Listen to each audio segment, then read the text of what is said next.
Сәлеметсіздер ме, құрметті көрермендер?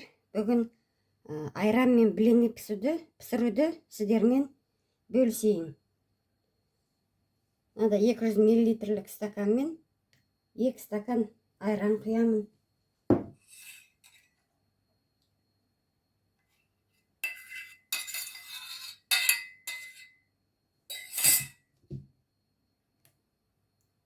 Айран жылы болу керек. 2 жұмыртқа қосамын.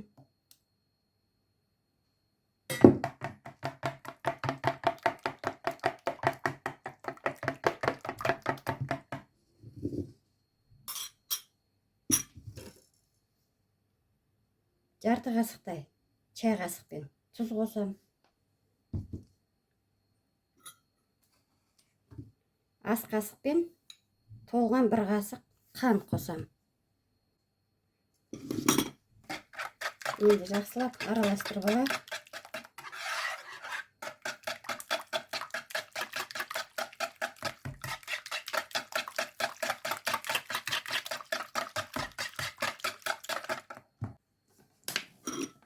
Ас қасықпен 3 қасықтай сұйық май қосамыз.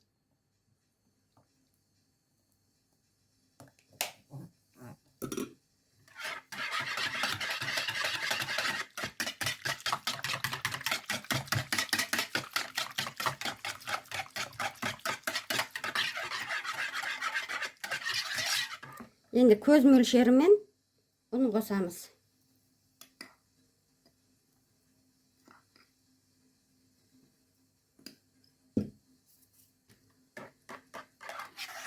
Жақсылап араластырып аламыз.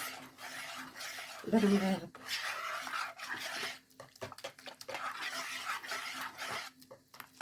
Іртік болмау керек.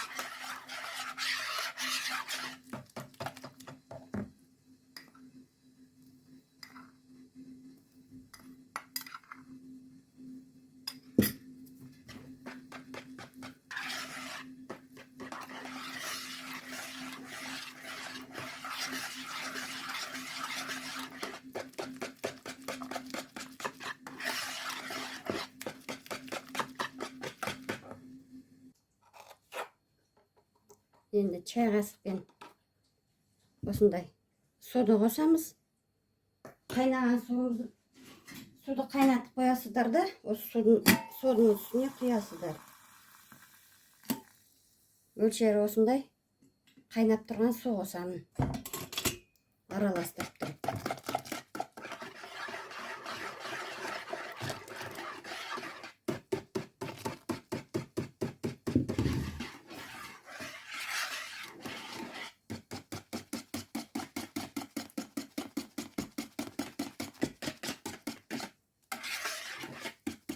Тесталарыңыз өте сұйық болып кетсе, ұн қосып жіберсеңіздер болады. Өте қою болса, қайнаған су қосып жіберсеңіздер болады. Ол түк те қылмайды. Міне мен тағы бір кішкене 1-2 қасықтай ұн қосып жіберейін.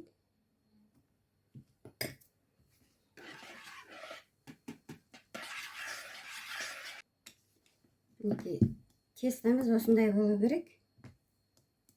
Сұйықтау.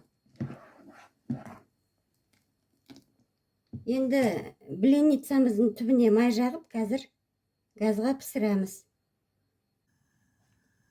Енді блинницамыздың түбіне кішкене май жағамыз бірінші қабатында. Одан кейін уже май жақпаймыз. Табамыз қызғаннан кейін пісіре береміз блинниді. Осылай жұқалап жақсаңыздар болады майды.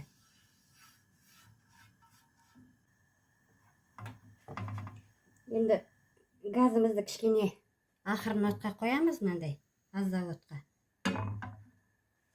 Енді бірінші блиннимізді құйып көрейік.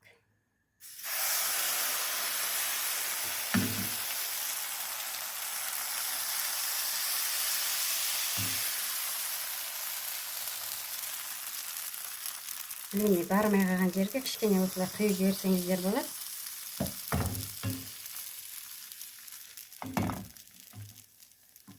Қазір біріншімізді пісіріп алады, соң екінші, үшінші ары қарай блиннилар жеңіл піседі.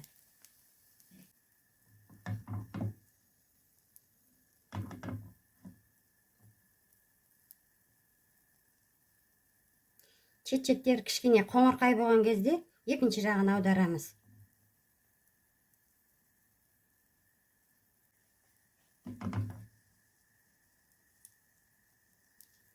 Қазір астын көрейік. Асты пісіпті. Енді екінші жағын аударамыз.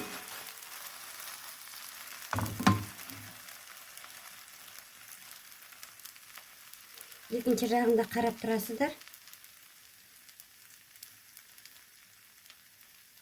бір минуттай пісады. Бір жағы 1 минуттай, бір жағы 1 минуттай. Отты қатты жақпайсыздар, от осылай ақырын тұрады. Қатты жақсаңыздар күйіп кетуі мүмкін. Қарап тұрасыздар ғой. Кішкене піссін. Блиніміз пісті, екінші жағы. Енді алсақ болады. Енді келесі тестамызды құямыз.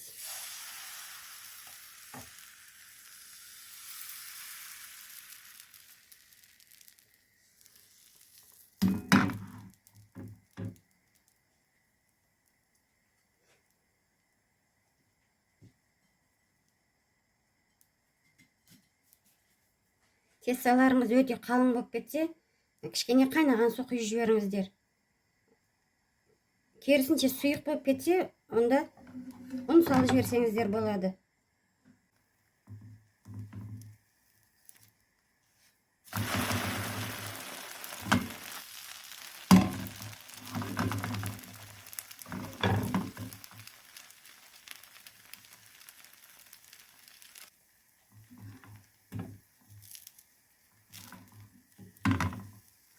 Екіншіміз де қазір дайын болады.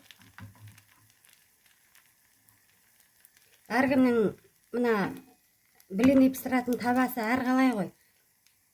Егер табаңыз блиніңіз жабысқап жатса табаға, жұқалап, щеткамен май жағып тұрсаңыз болады. Әр блини салған сайын жұқалап. Сол кезде блиніңіз жабыспайды. Екіншімізді алдық.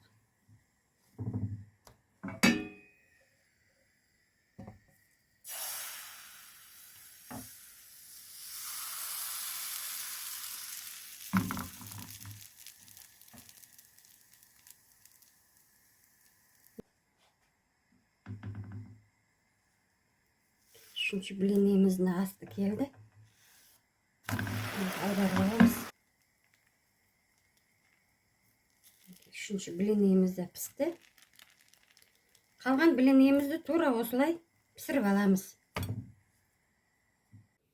Неке блиніміз дайын болды. Өте жұқа, жұп жұмсақ, дәмді болып пісті.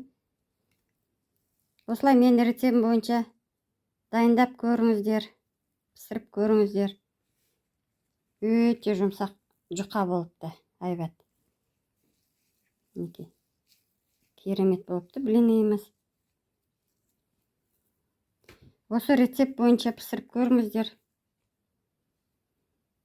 Астарыңыз дәмді болсын. Келесі кездескенше аман сау болыңыздар.